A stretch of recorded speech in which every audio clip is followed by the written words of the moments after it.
Have you ever just looked at your garden bed and felt like you were in a losing battle against, well, against dead, compacted dirt? Yeah, me too.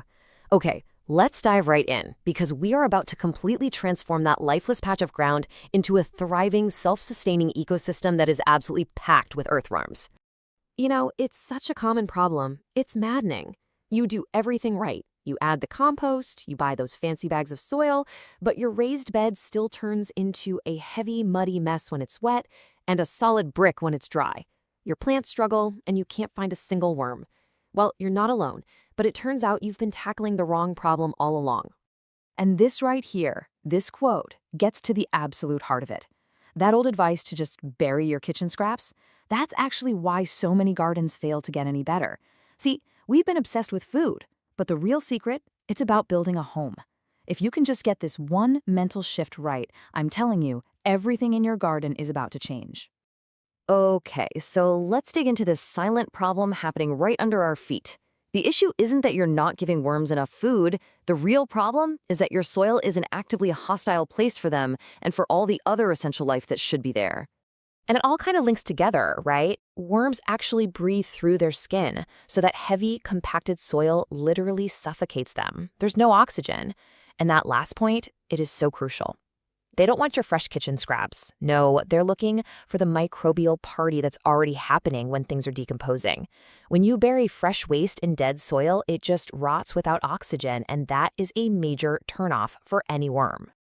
So, if just tossing in food doesn't work, then what in the world does? Well, this is where we completely flip the script. Instead of just trying to feed worms, we are going to build them an irresistible habitat, a place they don't just visit, but a place they actually move into for good. Look at this shift in thinking. We're totally abandoning that old random method of, just burying scraps and crossing our fingers.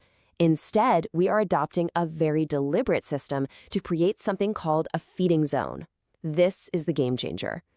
So what even is a feeding zone?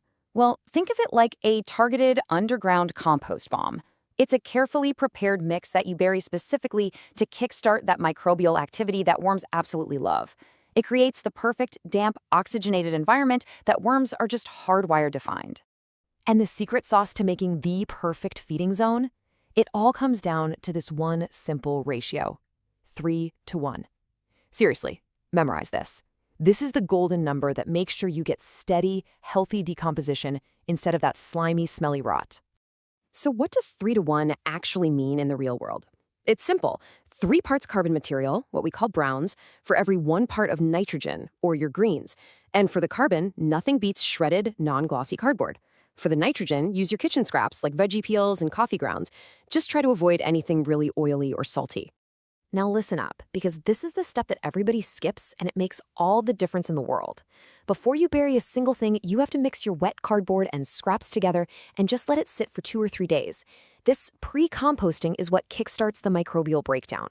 When it starts to smell earthy and good, not sour, you know it's ready. That smell is basically the dinner bell the worms have been waiting for. Okay, awesome.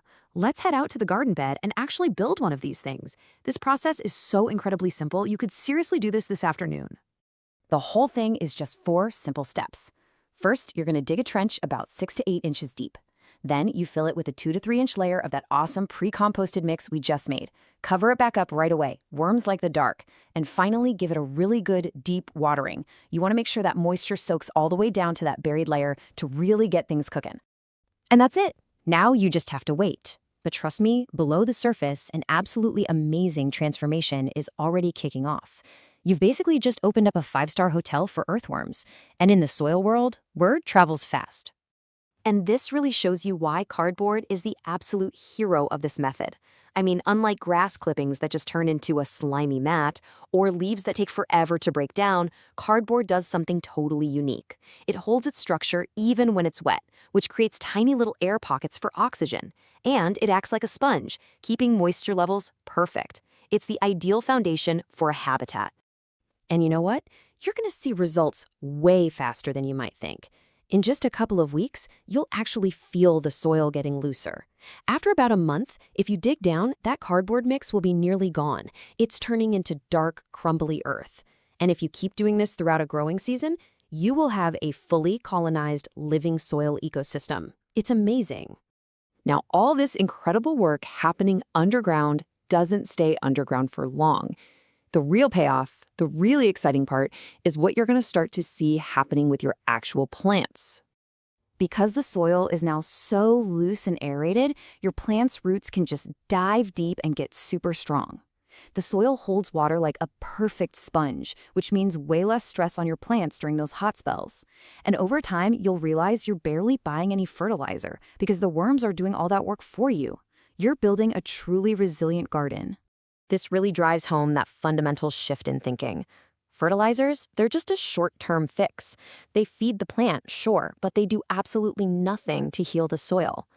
This feeding zone method is a long-term investment. You're not just feeding the plant anymore.